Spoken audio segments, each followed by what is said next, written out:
Olá pessoal, tudo bem com vocês? Vamos então para mais uma aula. Hoje o assunto que nós vamos tratar é sobre a calibração das vidrarias volumétricas. As vidrarias volumétricas são usadas em todos os laboratórios, principalmente nos laboratórios de análises quantitativas. Então, qualquer indústria, qualquer ramo industrial, qualquer laboratório que trabalha com vidrarias, esse laboratório ele busca pela qualidade, né, de qualquer material. E aí as vidrarias também se encontram dentro desses materiais. Por quê? Porque eles querem ter segurança e a confiança do meu consumidor final.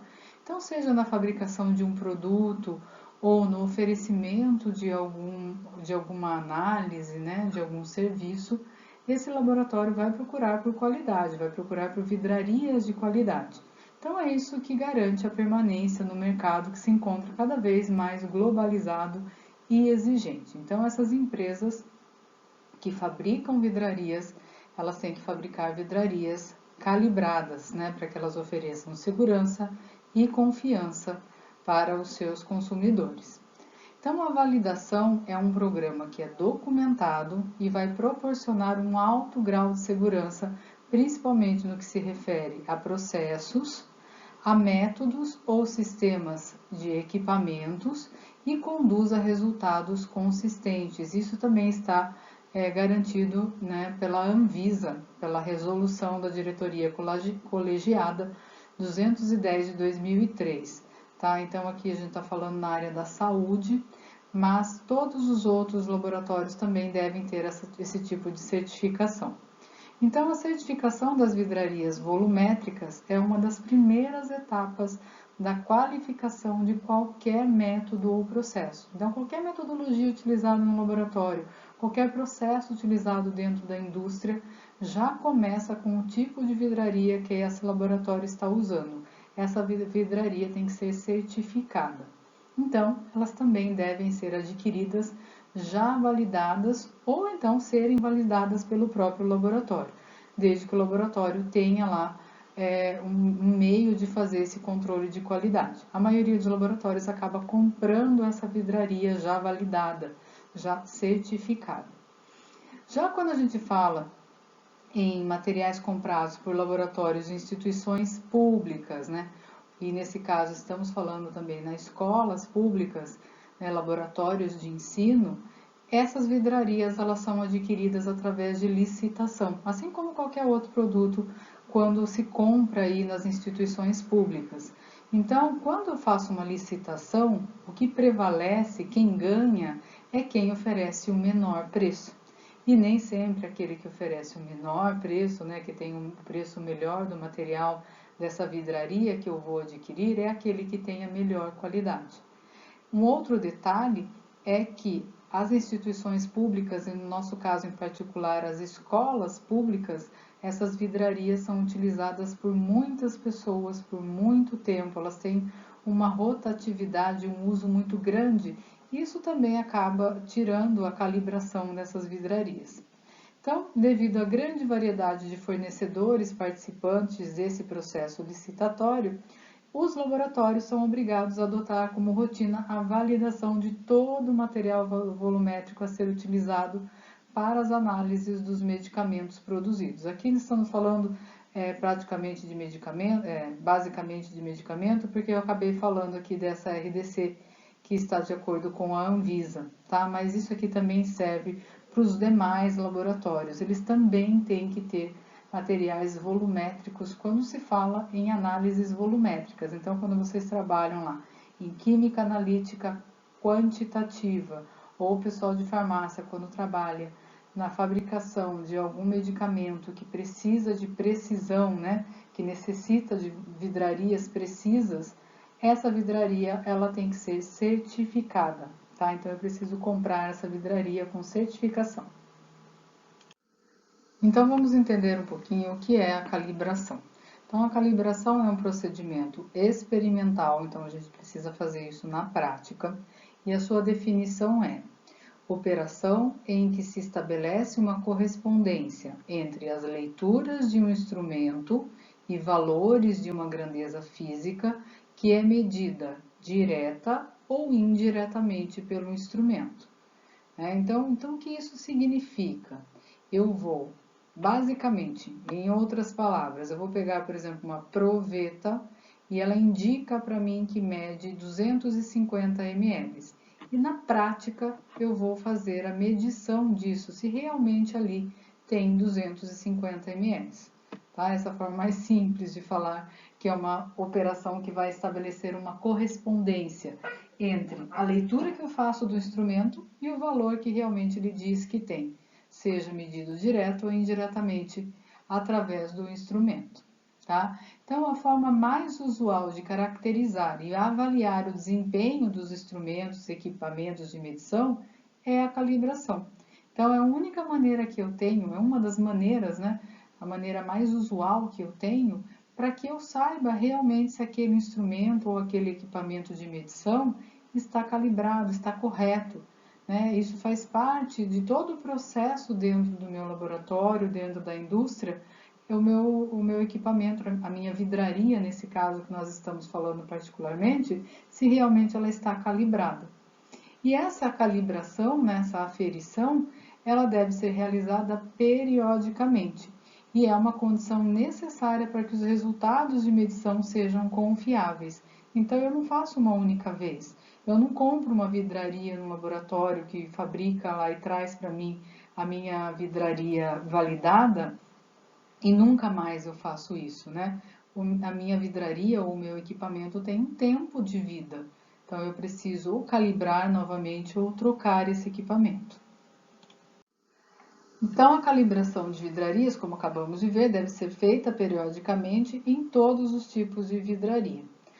A gente sempre, é importante lembrar, né, aqui é uma questão de nomenclatura, a gente acaba falando calibração de vidrarias quando a gente vai averiguar, vai aferir realmente se aquela vidraria está calibrada, mas a vidraria ela vem calibrada lá do laboratório onde eu compro. Então, eu compro o meu balão volumétrico de um laboratório onde eu sei que aquele balão ele veio calibrado. Ele realmente veio com o recipiente contendo aquele volume que me diz lá no frasquinho, sei lá, 250 ml. De tempos em tempos, eu preciso ver se essa calibração ainda está ok, se está tudo certo ainda. E nesse momento, eu não vou calibrar novamente a vidraria. Eu, na verdade, vou fazer a aferição da vidraria. Então, são termos na realidade, e às vezes a gente confunde, mas quando a gente faz novamente, a gente está aferindo. Eu estou vendo, estou averiguando se realmente aquela vidraria ainda está calibrada. E daí os resultados que eu tenho dessa aferição, né, da calibração, eles podem me fornecer uma melhor precisão e assertividade em todos os processos. Então, dentro do laboratório, a gente realiza muitos processos, né? Então, a gente realiza processos de pesagem, de transferência de volumes, de aquecimentos, de titulação, de misturas, de solubilizações, quer dizer, uma série de coisas. E a vidraria está extremamente envolvida dentro desses processos para que eu tenha realmente resultados precisos e assertivos. Então, a calibração de vidrarias laboratório pode ser feita em vidrarias volumétricas e graduadas, como pipetas, buretas, provetas, balão volumétrico e entre outros materiais, outras vidrarias que a gente tem no laboratório.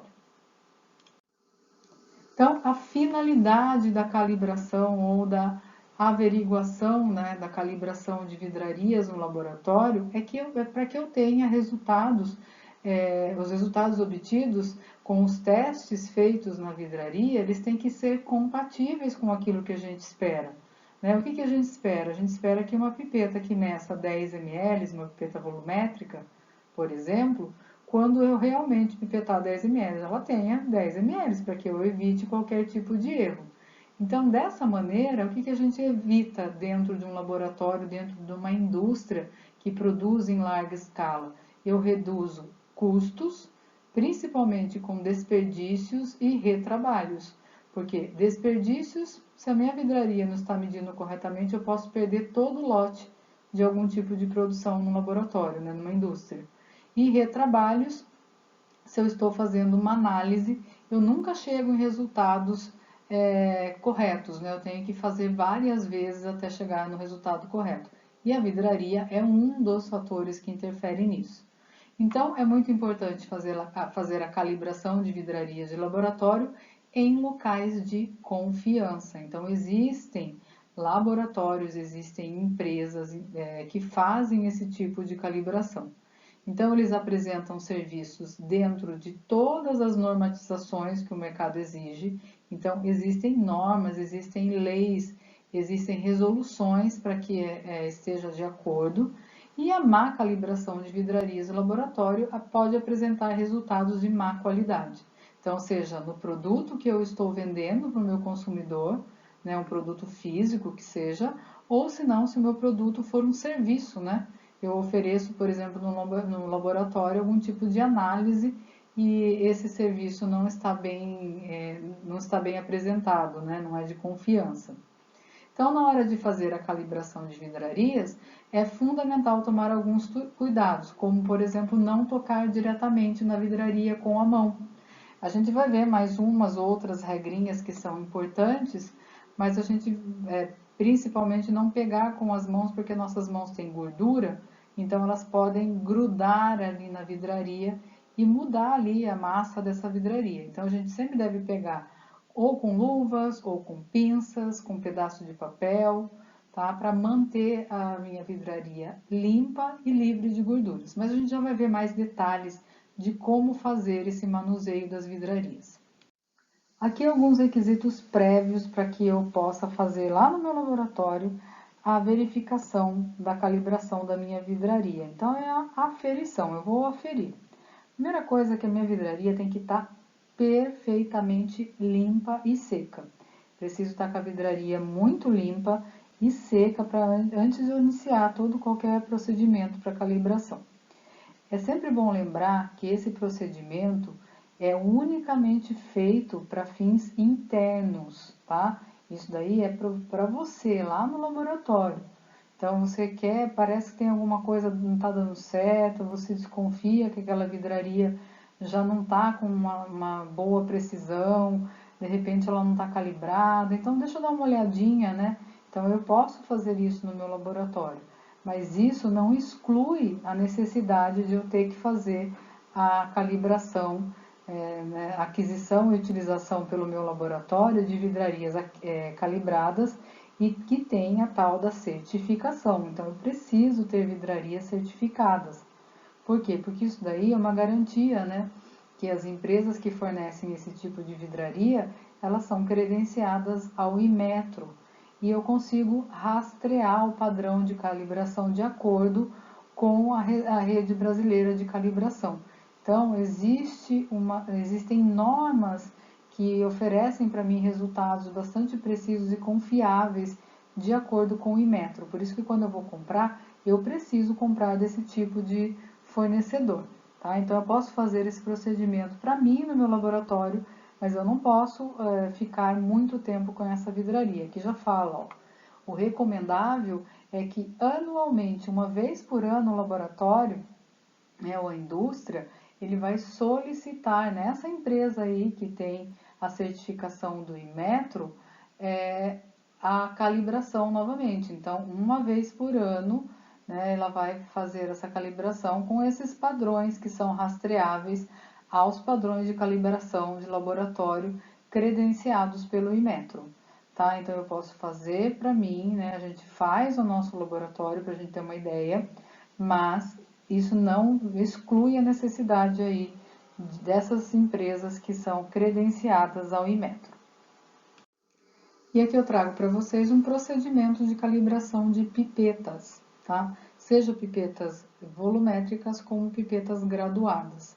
Só para a gente relembrar, as pipetas volumétricas são aquelas que medem um único volume, né? Como o exemplo dessa daqui, que mede 50 ml. Geralmente o menisco vai estar meio aqui em cima, né? Um único risquinho, eu só consigo pipetar aqui 50 ml. Se eu quiser pegar 25 aqui, não tem nenhuma marcação, não é possível. E a pipeta graduada, como o próprio nome diz, ela tem várias graduações. tem várias marcações. Aqui eu tenho uma pipeta graduada. Não aparece muito bem, né? Mas aqui tem um monte de marcações. Então, por exemplo, se eu tiver uma pipeta graduada de 50 ml, eu consigo pegar 5, 20, 10, 15, 12 ml até 50 ml. Tá? Então, essa é a diferença dessas pipetas. Lembrando sempre que a pipeta volumétrica é aquela que apresenta uma melhor precisão. Tá? Mas vamos ver o que a gente faz, então, para eu conseguir fazer a calibração, né? Na verdade, a aferição do volume dessa pipeta. Primeira coisa que eu vou fazer é pegar lembra que as vidrarias têm que estar sempre limpas e secas? Eu vou pesar um becker limpo, então eu não vou tocar nesse becker, eu vou pegar com papel, eu faço uma alcinha, né? Uma pinça com papel, ou mesmo com uma pinça, e vou pesar esse becker numa balança analítica, ou seja, aquela que apresenta 4 casas decimais. E determino o peso exatamente até a 4ª casa decimal, a massa, né? Então, eu vou lá e peso o meu becker. Aí, o que eu faço? Sabe aquelas as balanças que tem lá, as balanças analíticas que tem a capela? Não tem uma portinha em cima? Lembra que a gente abre a portinha do lado para pesar? Mas também tem uma portinha em cima. Então eu não vou nem tirar o becker mais de lá, eu não vou manusear o becker, porque só o fato de eu tirar o becker de lá e colocar para fora, para colocar o volume da água, ele pode encostar na superfície e também grudar alguma coisa, ele sair da posição. Então, eu mantenho ele dentro da minha balança, certo? Daí, o que eu vou fazer? Eu vou pegar a pipeta, vamos aqui fazer de conta que é uma pipeta de 10 ml. Então, o que eu faço? Eu pego uma pipeta que eu quero calibrar, eu encho ela com água destilada, essa pipeta também tem que estar limpa e seca. Eu encho ela com água destilada até o volume total, certo? E eu vou transferir esse volume, tudo, né? Todo o volume, inclusive apertar a pera ali do lado para transferir até aquela última gotinha e vou transferir para o meu becker, por cima da janelinha lá da balança. Aí eu vou anotar a nova massa desse becker. Aí daí eu consigo determinar qual é a massa dessa água que foi transferida. De que jeito? Como que eu sei a massa da água? Eu tenho a massa do becker, que eu anotei aqui no 1, ó. Anotei a massa do becker. Depois eu tenho a massa, aliás, aqui o becker mais a água, que eu anotei no 2 e no 3 aqui. Depois eu tenho a massa do becker, que foi o primeiro. Então, se eu tiro a massa do becker mais a água, eu retiro a massa do becker, eu obtenho a massa da água, tá? Isso é muito simples. Então, vamos só voltar. Eu ponho o becker, anoto a massa dele. Então, eu tenho aqui, ó, a massa do becker vazio. Depois eu ponho a água, anoto a massa que ficou, becker mais água. Se eu fizer uma subtração aqui, eu obtenho a massa da água. De posse, então, da massa da água que eu consegui colocar lá no becker através da transferência daquele volume, eu preciso fazer o quê? Transformar a massa em volume. Tá? Eu preciso realmente ver se aquela massa que eu obtive lá no becker corresponde mesmo ao volume que eu pipetei. E como eu faço isso? Eu faço isso pela fórmula da densidade. Então, lembrando que densidade é igual a massa sobre volume. Massa em gramas, volume em ml ou centímetros cúbicos. Então, eu sei a massa já, né? Afinal de contas, eu coloquei lá no becker, tirei o peso do becker e descobri qual é a massa dessa água. Eu quero descobrir o volume, então olha aqui, ó, mudei a fórmula aqui, volume igual a massa dividido por densidade, né? Troquei os dois de lugar aqui. E eu preciso saber também a densidade. Como que eu sei a densidade da água? Eu não coloco simplesmente 1, né? Porque a gente fala que a densidade da água é 1, mas existem variações de acordo com a temperatura. Então veja aqui, ó. Por exemplo, a gente fala que a densidade da água é 1 aqui em torno de 20 graus Celsius, né? Então, ó, mesmo em 20 graus Celsius, ela está a 0,99820.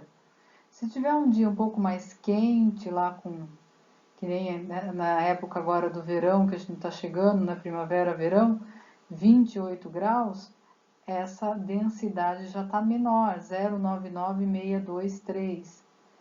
Tá? Então, assim, a gente considera todos esses números na hora de fazer os cálculos. Então, eu preciso saber o que para fazer isso? A temperatura da minha água. Então, eu vou pegar um termômetro, também calibrado, né, um termômetro que esteja funcionando direitinho, e vou verificar a temperatura da água.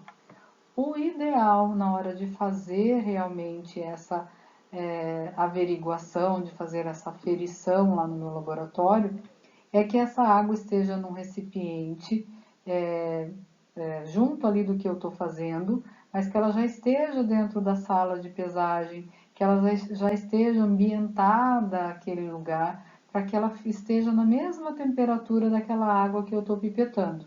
Por que eu não vou pôr o termômetro dentro do becker, onde eu coloquei lá os meus 50 ml, digamos, né, que eu coloquei e pesei? Porque quando eu coloco a ponta do termômetro dentro do meu becker e eu tiro o meu termômetro dali, o meu termômetro sai molhado.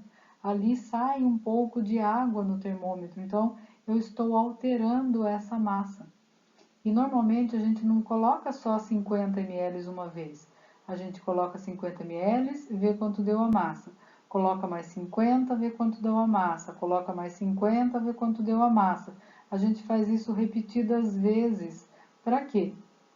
Para que eu consiga valores um pouco mais reais. Tá? Então, o ideal é que eu coloque essa água num recipiente à parte, que já esteja climatizado ali com a sala, com o ambiente onde eu estou fazendo isso. Tá? Então, ó, eu vou pegar o termômetro, vou medir, né, a temperatura e vou calcular o volume real da água transferida pela pipeta através da fórmula da densidade, sempre consultando o valor da densidade em relação à temperatura na tabela. Tá? Eu vou ver qual a temperatura que está a água nessa primeira transferência de volume e vou calcular a massa.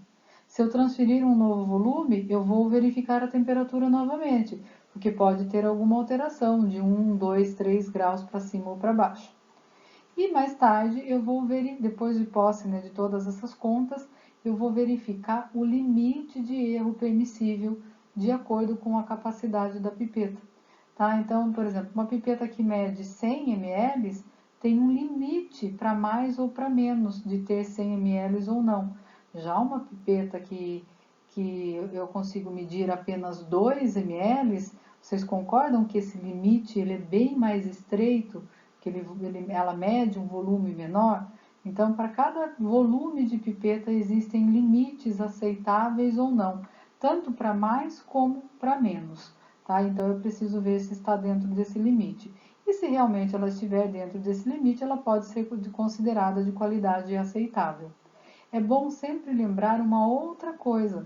Essas pipetas, essas análises, essas averiguações, essa aferição, ela deve ser feita sempre em triplicata, tá? Então, eu sempre devo fazer isso.